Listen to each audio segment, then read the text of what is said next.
Karoline Leavitt thought she could say whatever she wanted and walk away clean. But one comment aimed at Jasmine Crockett turned into a legal firestorm, and her entire career collapsed overnight. They weren't even 15 minutes into the segment when the air shifted. The panel was live from Austin, Texas, broadcast coast to coast. A round table of voices all seasoned in politics, media, or law. But the heat wasn't coming from policy debates or the usual talking points. Before we begin, tell us where are you watching from, also subscribe. It came the moment Karoline Leavitt leaned forward, a smirk tugging at the corner of her mouth, and said something that would follow her for the rest of her life. Jasmine Crockett, Congresswoman from Dallas, had just made a calm but pointed remark about how race intersects with leadership expectations in Congress. She wasn't accusatory. She wasn't emotional. She simply laid it out. "There's an expectation to be palatable," she said, "especially for women like me. If I'm too direct, it's aggressive. If I'm too quiet, I'm unqualified. That tension is real." That's when Karoline jumped in. "Well, maybe," she said, voice laced with sarcasm. "If some people stopped playing the victim and actually acted like leaders instead of running a victimhood campaign, we'd get more respect in politics."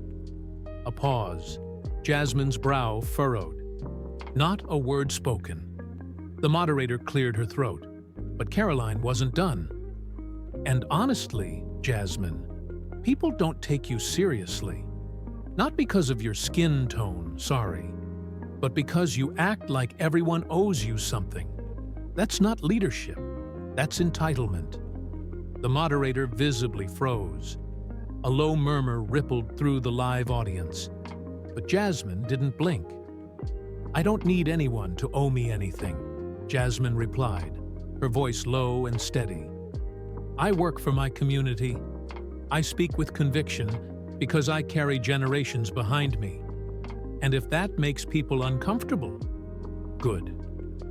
Her tone didn't rise, but her words hit like thunder. What was supposed to be a policy-focused panel had suddenly turned into a cultural firestorm. Live. Every second was being clipped, reshared, reacted to. Hashtags trended within the hour. TikTok creators were already putting the clips side by side with historical examples of similar dog whistle moments. Some called it a meltdown. Others called it a mask finally slipping off. Behind the scenes, producers were panicking. The network's PR team scrambled to draft a response.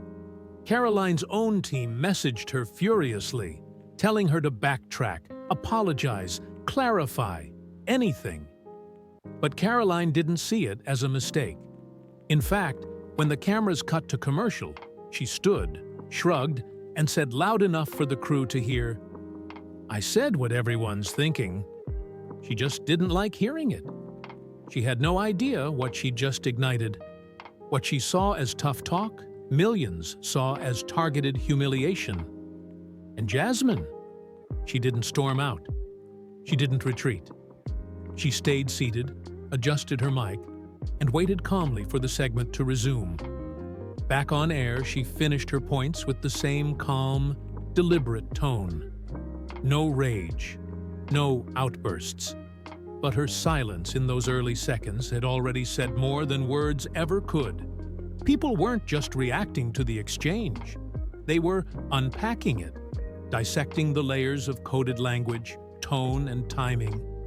Experts on morning shows began calling it a textbook example of modern gaslighting under the guise of political debate. But something bigger was happening.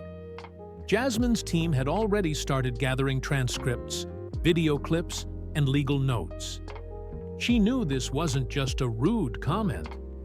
This was calculated character assassination, broadcast to millions. And the part that made it impossible to ignore came hours later, when a former staffer of Karoline's anonymously leaked private messages suggesting this kind of poke and provoke strategy was premeditated. By the time the sun came up the next morning, the clip had already been viewed over 12 million times. It was everywhere: YouTube, Twitter, Facebook, Instagram Reels, political forums, podcasts. Even cable news ran it on a loop. But it wasn't just the moment that people latched onto. It was how Karoline looked when she said it. Confident, dismissive, almost proud. The contrast between her expression and Jasmine's silence made the whole thing more jarring. One woman leaned into the insult. The other carried the weight of it without flinching. A high school teacher in Memphis played the clip during her social studies class to start a conversation. A local pastor in St. Paul referenced it in his Sunday sermon. College students in Arizona printed out quotes from it and taped them across campus bulletin boards next to signs reading, "Words carry weight. So do consequences." But not everyone was outraged. Karoline's supporters, many from conservative media circles, rushed to defend her. "She was just telling the truth," said one talk show host in Tampa. "People are too sensitive. If we can't challenge race-baiting narratives, what are we even doing in America anymore?" Others were more strategic. They tried reframing the moment. It wasn't racist, it was just blunt. She didn't say anything false. Why can't we criticize people of color without being labeled? But that tactic didn't land. Not this time. Because the clip didn't exist in isolation. Within hours, journalists began resurfacing Karoline's past remarks. A 2019 college speech where she mocked the idea of implicit bias. A podcast appearance in 2021 where she joked about code switching for white comfort. A now-deleted tweet calling Congresswoman Crockett aggressive with a dash of ghetto.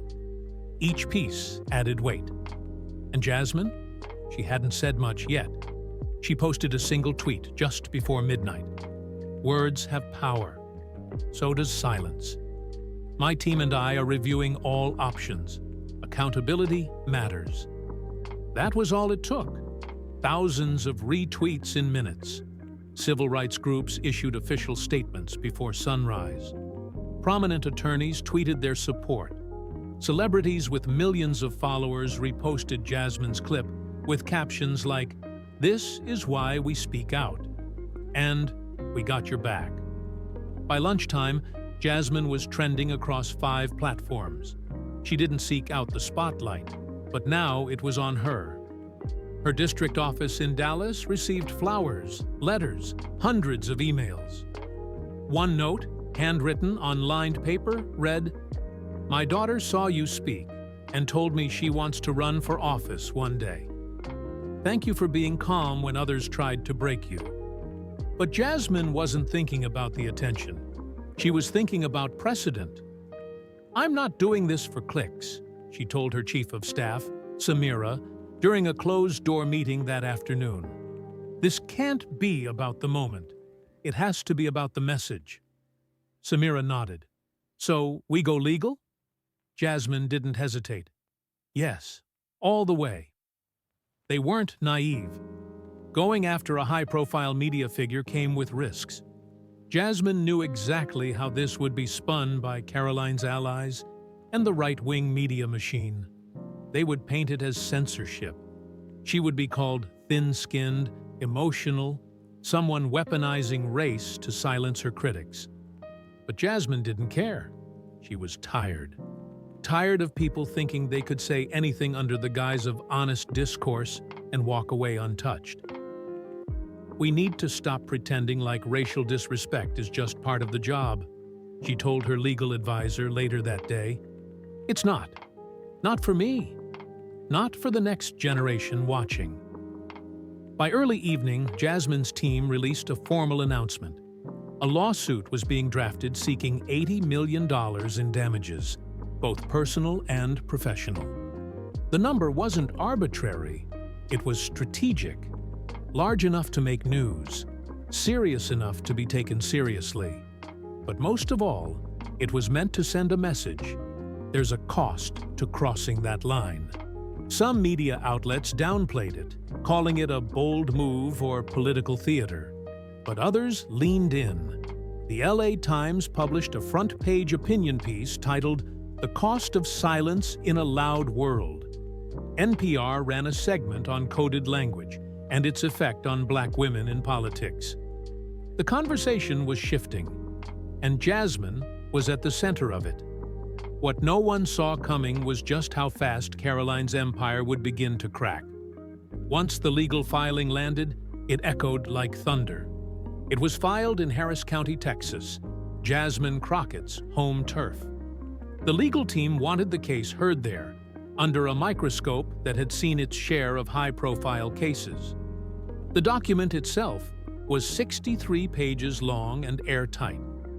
Every quote from Karoline's on-air remarks, every resurfaced tweet, every public statement that followed. It was all included. Nothing left open to interpretation. The $80 million figure wasn't just a flashy headline.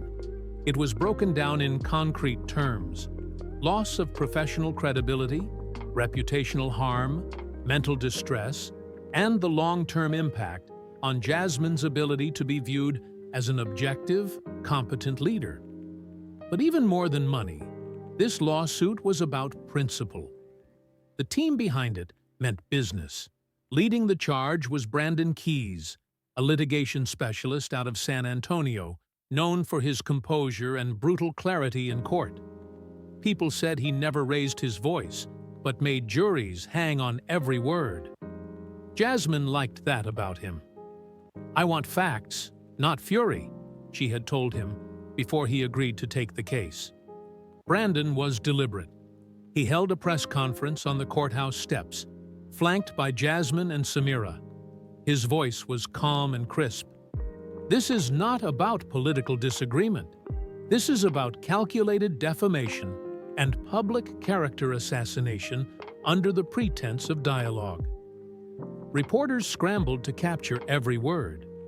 Jasmine didn't speak until the end, and when she did, she didn't read from notes. "I've seen what happens when you let things slide," she said. "When you laugh it off. When you high road.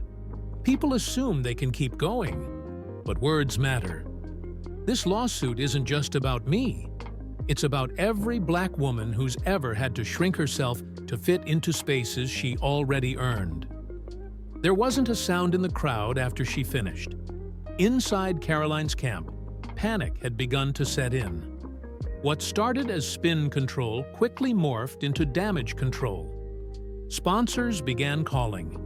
Contracts were paused. One major media outlet dropped a deal with Karoline for an upcoming docuseries just days before filming. Her inbox went quiet. Her phone stopped ringing.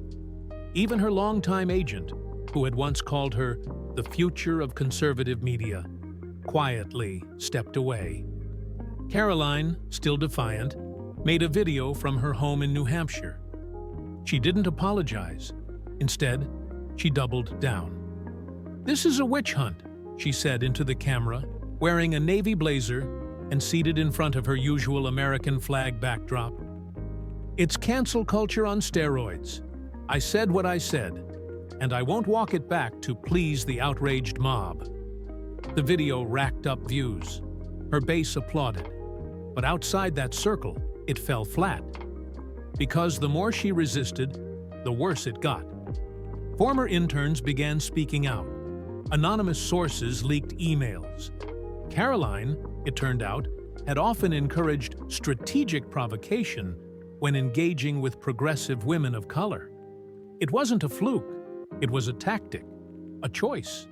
One she'd repeated, and it matched the tone, timing, and language of her panel appearance with Jasmine. Meanwhile, Jasmine returned to her work on Capitol Hill, as if nothing had happened. She held town halls, voted on bills, met with constituents.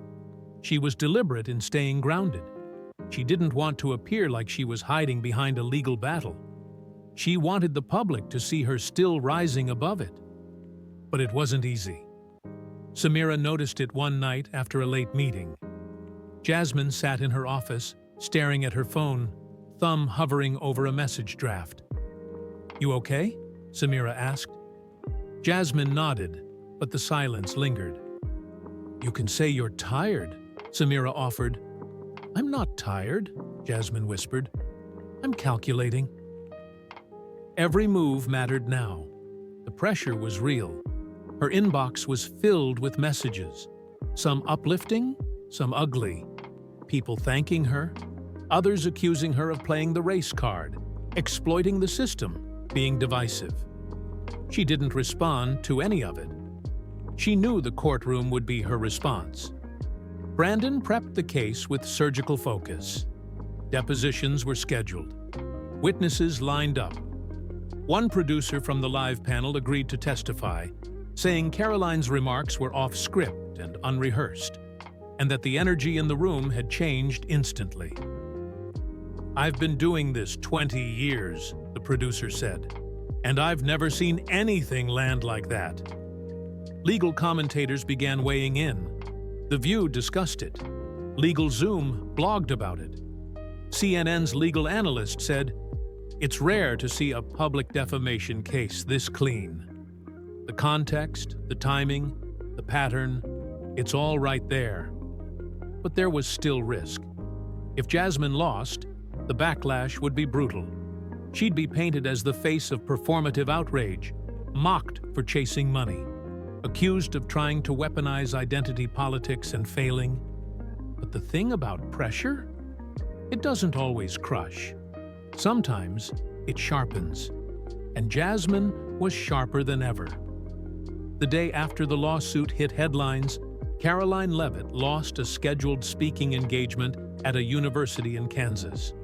The official statement cited logistical conflicts. Insiders knew better. The administration didn't want protest signs flooding their auditorium. A week later, two of her podcast sponsors, both major wellness brands with strong Gen Z followings, cut ties without fanfare. No statement, just gone. Karoline didn't panic, not yet. She went live again on her own platform, smiling, her voice controlled. "They want to silence me," she said. "That's what this is. It's political warfare disguised as a lawsuit." The video got clicks. Her supporters echoed the narrative. But outside her circle, people weren't buying it. The problem wasn't the lawsuit. It was the receipts. The problem wasn't just that Karoline had made an offensive comment. It was that she had a pattern. And now the receipts, emails, quotes, old podcast clips, were surfacing like waves in a storm. Screenshots of old conversations showed her using the same strategies repeatedly. Disrupt, provoke, dominate. Especially when the other person was a woman of color. Even conservative-leaning outlets began to hesitate. One network had prepped a segment defending Karoline, only to scrap it at the last minute. A senior producer reportedly told his staff, "We're not touching that, not with her track record." Karoline's inner circle tightened. Her PR manager stepped back indefinitely. A longtime friend stopped returning calls. The silence around her wasn't loud, but it was deliberate. She still had loyalists, online voices echoing. Her talking points, but their influence was shrinking. Sponsors don't invest in controversy. They invest in trust. And Karoline was hemorrhaging it. Then came the email leak. Someone from her former campaign team sent a cache of messages to journalists. They included strategy memos with direct instructions. If your opponent is a liberal woman of color, don't debate. Disrupt. Cut in mid-sentence. Question their tone. Flip it on them. It wasn't illegal, but it was ugly. And it aligned too neatly with what millions had just witnessed on live television. Suddenly, the narrative shifted again. People who once quietly backed Karoline started pulling away. One GOP consultant told a reporter off the record, "She's radioactive now." This isn't just a PR problem. It's a values problem. Meanwhile, Jasmine kept her head down and kept working. She didn't gloat. She didn't drag Karoline on Twitter. She didn't have to. Her silence made Karoline's noise seem louder and more desperate by the day. Brandon, her lawyer, advised her to maintain composure. "The court of public opinion is watching," he said. "Stay measured." And she did, until Karoline went too far. On a Saturday morning, Karoline appeared on a fringe digital news show, one known more for stoking outrage than journalism. She smiled through the entire interview, trying to appear unbothered. But then the host leaned in.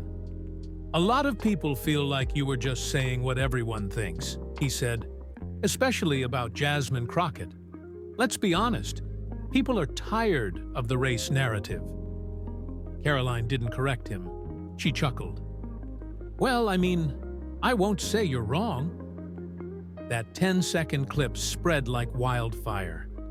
This time, it wasn't just political figures reacting. It was educators, veterans, single mothers, and young professionals. Jasmine's team was flooded with messages of support and anger. People were done being told their identity was a narrative. Samira printed out the transcript and dropped it on Jasmine's desk. "She's spiraling," she said. Jasmine barely looked at the paper. "She already fell," she said. "Now she's just making dust." Still, the legal machine kept moving. Karoline's team filed a motion to dismiss the case, arguing it was an attack on her First Amendment rights. The judge denied it. The court date was officially set. Behind the scenes, the momentum was turning. More people began defecting from Karoline's camp. A former assistant quietly contacted Brandon's office, offering to testify about Karoline's long-standing approach to media appearances. It wasn't improvisation, it was intent, a pattern. Then came another revelation. An intern who once helped prepare Karoline's panel notes turned over files showing she had pre-written jabs to use if certain topics, like race or gender, came up. It was a playbook, not a slip. By the end of the month, Karoline's name had been removed from the lineup at a major conservative conference. One of her book deals was canceled. The publisher didn't even issue a statement. They just stopped returning calls. Her brand wasn't collapsing because Jasmine was tearing it down. It was collapsing because the foundation had never been solid to begin with. And yet, the public wasn't done watching. The story had become something bigger, less about one woman, and more about how Black women in public life are treated, challenged, and often dismissed. In Phoenix, a city council meeting began with a local speaker referencing Jasmine's case. In Nashville, a group of middle school students wrote essays for Black History Month. Nearly half of them chose Jasmine Crockett as their subject. The moment had become a movement. Cable news tried to keep up.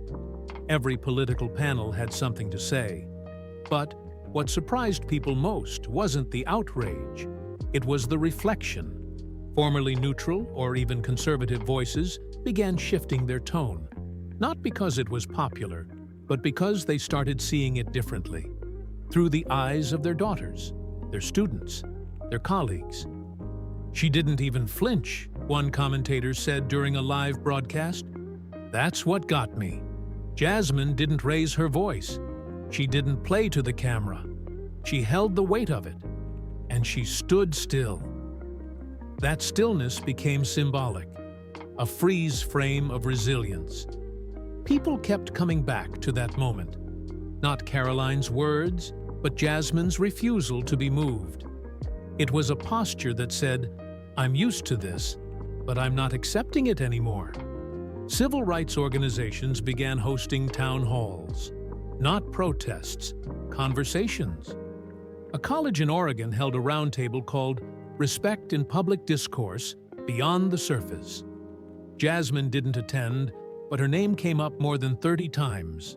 At one point, the moderator asked, "What does strength in leadership look like?" A young woman in the audience raised her hand. It looks like knowing when to speak and when not to dignify nonsense. If you like this video, then subscribe.